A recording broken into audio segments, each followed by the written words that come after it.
So the small town of Raritan, New Jersey is famous for a few things.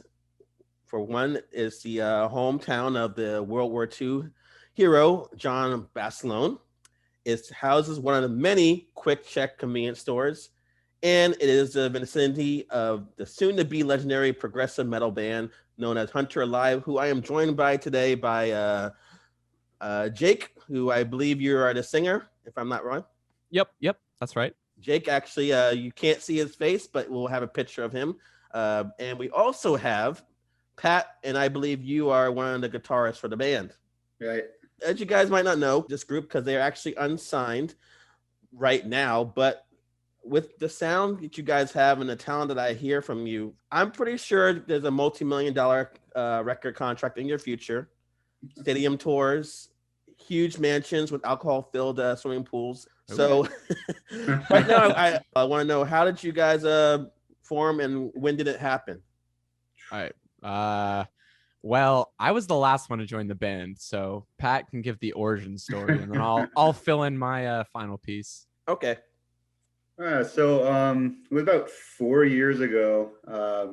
I met Matt, our drummer, and we just took a whole year basically practicing, rehearsing together, and trying to piece together, the right members for this project. And yeah, like Jake said, he was the last one, and it took us about 10 months, 11 months to find Jake. I think it was off Craigslist, right, Jake? Yeah, it was off Craigslist. Okay. Yeah. So Jake at the time, he was living in Pennsylvania, drove out here, and he jammed with us on a couple demo tracks that we had sent him, and he blew us away. I mean, honestly, right off the bat, he blew us away. We had gone through a handful of people that, valiant efforts on their end, but definitely wasn't what we were looking for. It wasn't the right piece of the puzzle. Okay. So Jake, then, is there any recordings of other singers, or you just didn't record anything until Jake joined the band? No. We waited. So Jake joined, and literally we made a decision on him within a couple days, if that long. And we were in the studio, I think 2 weeks later. We were recording our demo.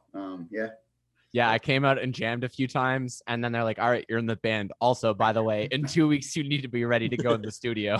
I was like, oh, crap.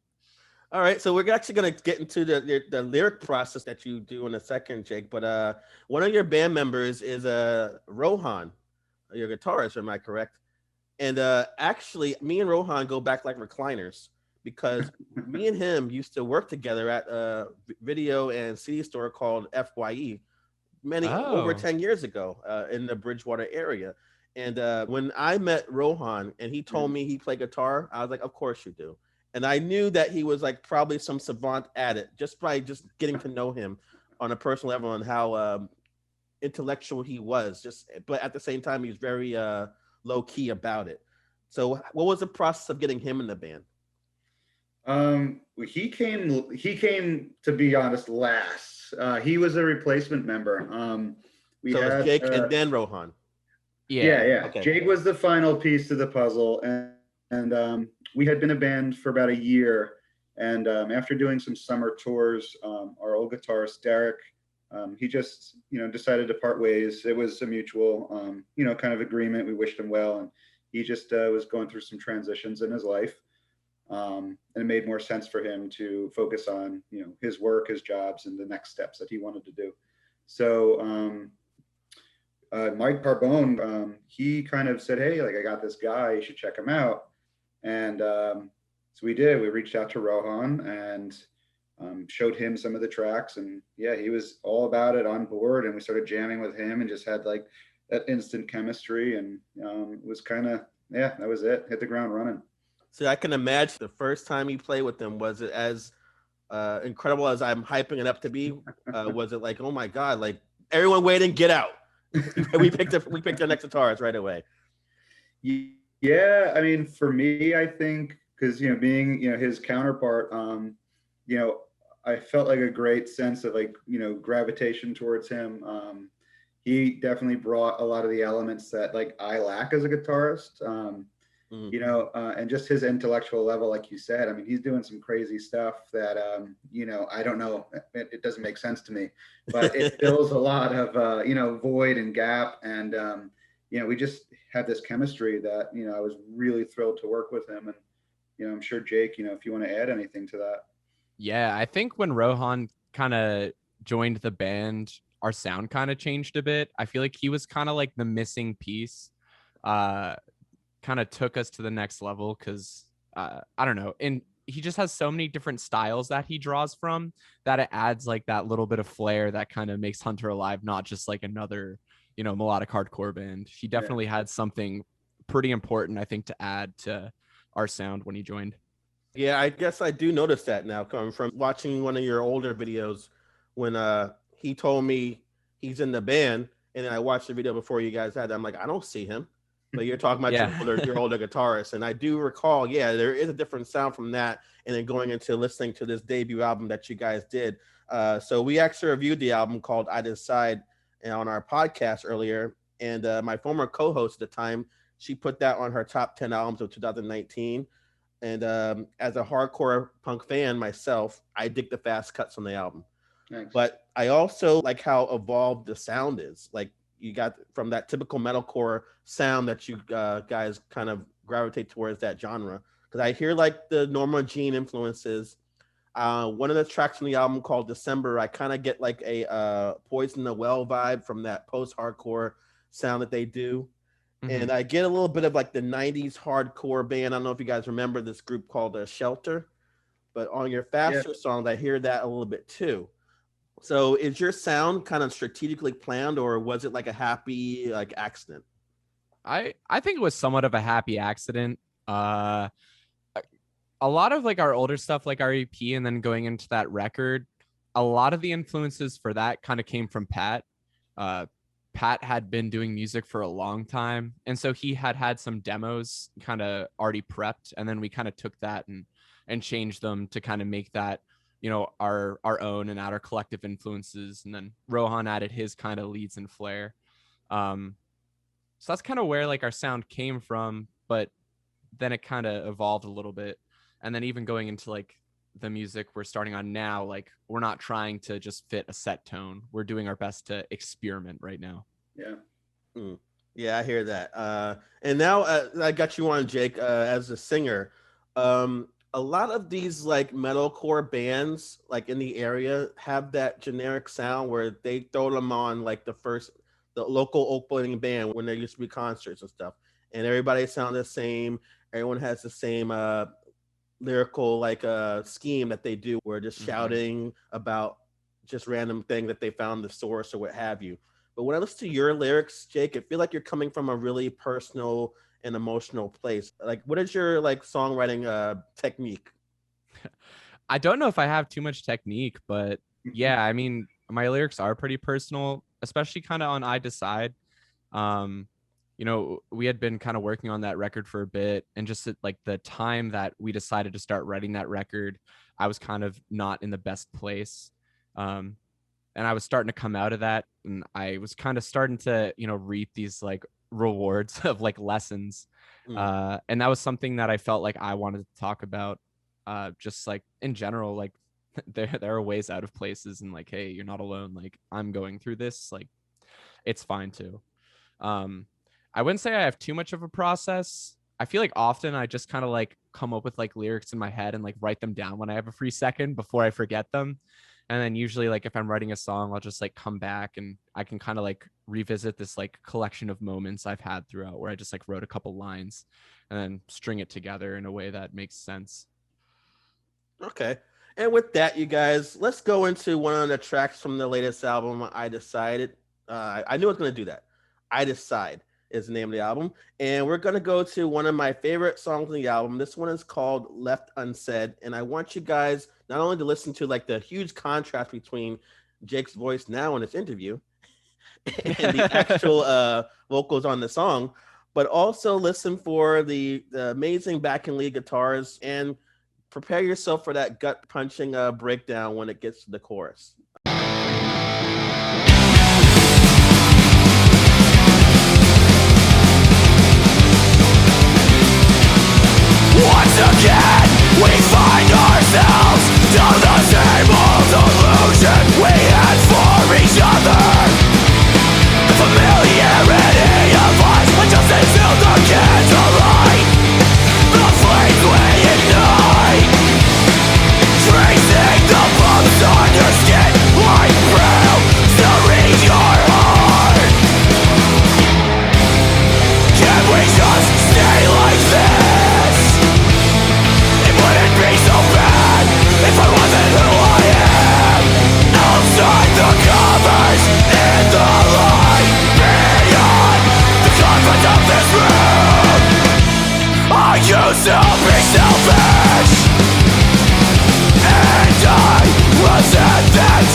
All right, and we're back. So I want to say you can find your music on Bandcamp as well as Spotify. And so I went to the Spotify section to read a little bit more for this interview, and I saw in the About section it said you guys were planning to tour last year to support this album, but I guess obviously COVID prevented that. So how are you guys holding up during all this? I mean, just to touch on that, I mean, like COVID affected everybody. And nobody saw it coming. You know, we had really high hopes to drop this record and just hit the ground running, and none of that happened.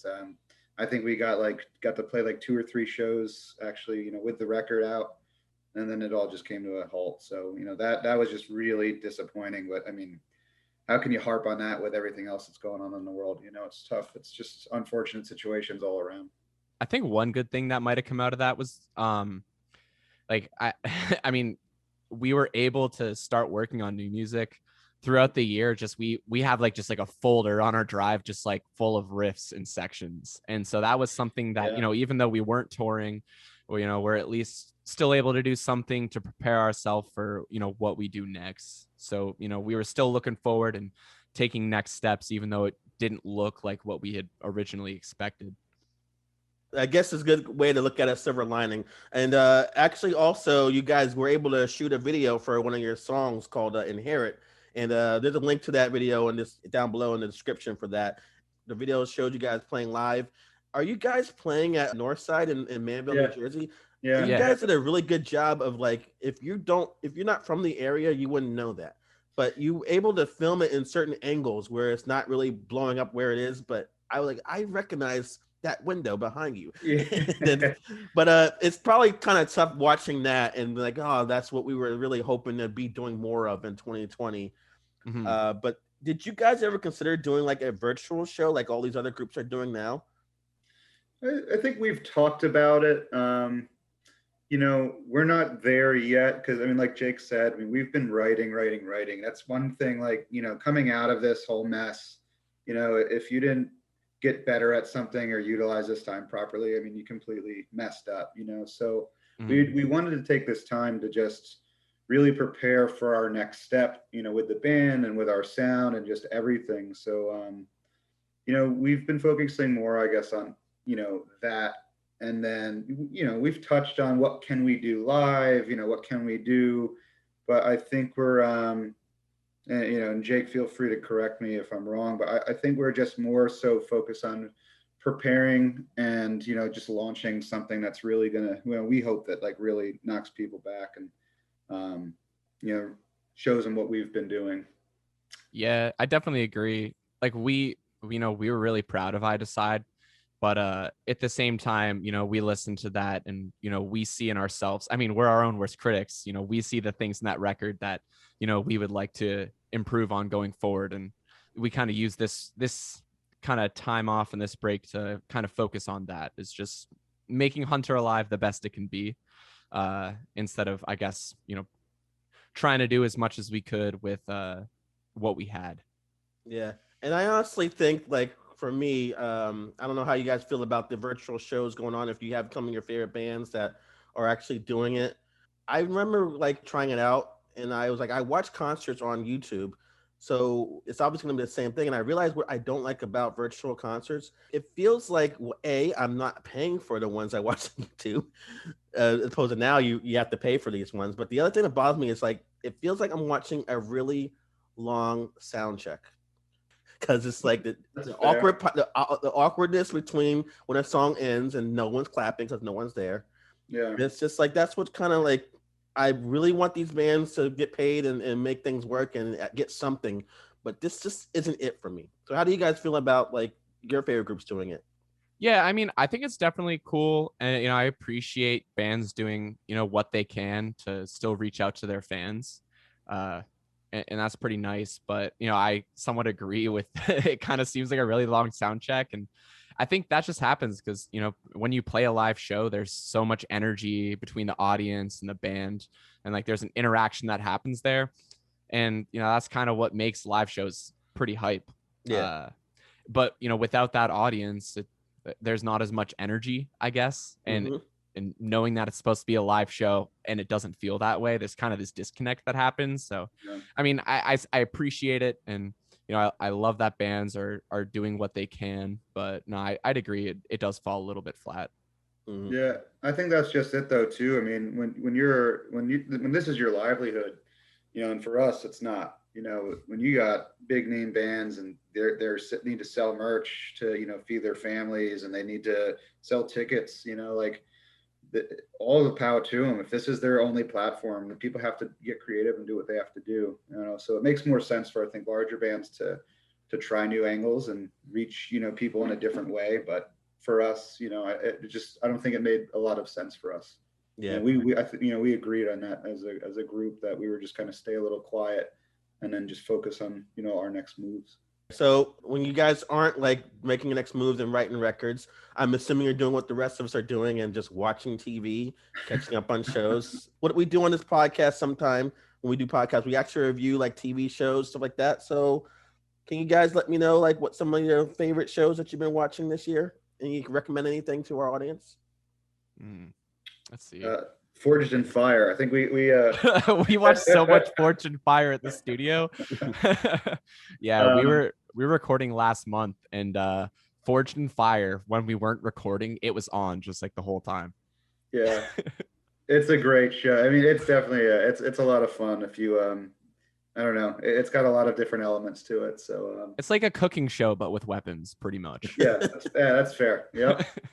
I guess you can honestly say most cooking shows do have weapons in the kitchen, but is this one on Netflix or something like Yeah, that? it's Okay, on Netflix. Yeah. gotta check that out then. I guess it's one of those reality shows then, right? Yeah, it's like a reality like competition show. Okay. Yeah. All right. I was expecting like a typical Mandalorian or WandaVision answer, but I appreciate hearing that. Something that people probably don't even know about. So before we get out of here, you guys were telling me that you've been writing songs, but anything else in the future for Hunter Alive for the 2021 and beyond? Yeah, I mean, hopefully, we just recently recorded this new record, and hopefully somehow we're able to play shows this year. We'll see. Things seem to be looking up, but I guess, we thought that last year. So just gotta keep that head high and get ready for the chance if it comes. Okay, awesome. So let people know where they can hear you or purchase your music. Jake.